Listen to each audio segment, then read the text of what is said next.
Hey everyone, it's Ben. Hope everyone had a nice day.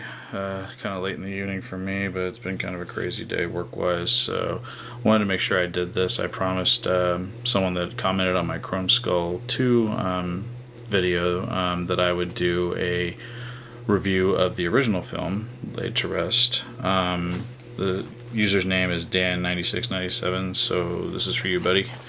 What I'm going to do is I'm going to give a spoiler-free overview of the plot of the film, and then just sort of give you my take on the film and what I liked about it. Now, I mentioned this in the Chrome Skull 2 video review, that I came across this movie kind of a fluke. It was on Netflix. I thought the cover was kind of cool, and I said, hey, it's free, or, I have subscription, so it's like, hey, why don't I check it out? And I was really impressed with this film and was surprised that it didn't get a lot more hype. I think it's a better film than a lot of horror films that are being released in theaters, and I think the Chrome Skull character is very eerie and menacing.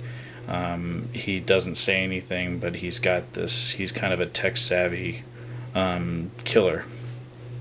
And I think that works really well with, the times right now, to make this silent killer, but he also, knows, how to work video cameras and has, cell phones and things like that, and that's how he communicates and sort of videotapes his carnage, and I like that, and I think that's just kind of, that's really interesting, more so than the Victor Crowley from the Hatchet films, where he's kind of just, even though I like them, I just don't find them as interesting. So the original Laid to Rest, what happens is the film opens up, and there's a character. Now her character name, the name of the character in the film is just the girl. She doesn't really have a name, and she's played by Bobby Sue Luther.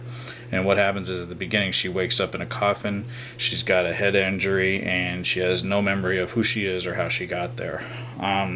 What she does come to find out is that she's been kidnapped by, I call him a tech-savvy kind of serial killer named Chrome Skull, and Nick Principe plays him in this, originating the role.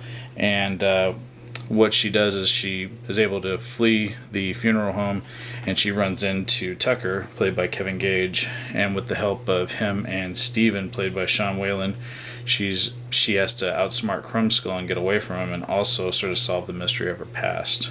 Now, the film was written and directed by Robert Hall, and it's just it's almost like I consider it like a tech version of like a Halloween or a Friday the 13th. I mean, you have a silent killer that wears a mask, and he's deadly.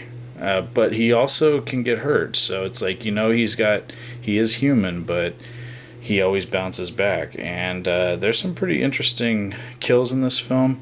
I do think the Chrome Skull 2 is a little more serious than this one. This one has a lot of comedy elements in it, more so than the second one. But I still think this film is a great film, and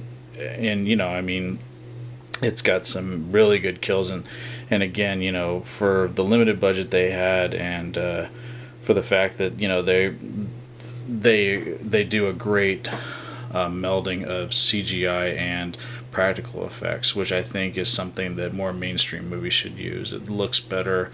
It's much more realistic looking.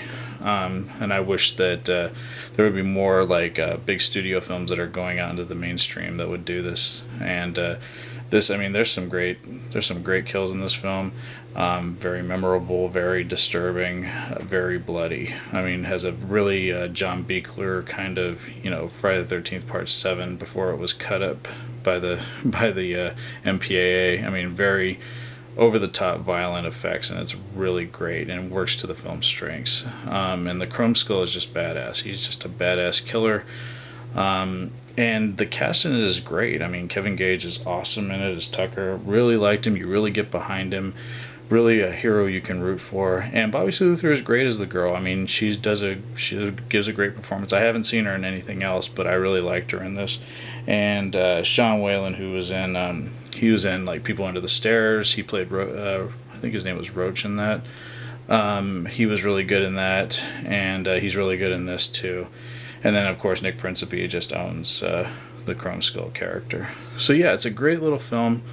I still give it, a 10 out of 10 because I liked it a lot. I like the second one a little bit more, but I think it's just because it sort of carries the film or the storyline on and does something different. I mean, the second movie is very different from the first one. I like that. But yeah, this is a great little film. I recommend Gorehounds checking it out. People that like, good story with some great effects and some interesting characters, pick this one up or check it out. Add it to your Netflix queue. It's definitely worth it. I recommend it 100%. So that's my little review here of Laid to Rest, the original. As I said in the Chrome Skull review that I did, I hope they make more of them. And Dan9697 is for you, buddy. And just want to thank everybody for checking out my page and watching my videos. And hope everyone has a nice evening. Take care, everyone. Hope you all have a nice night. Bye.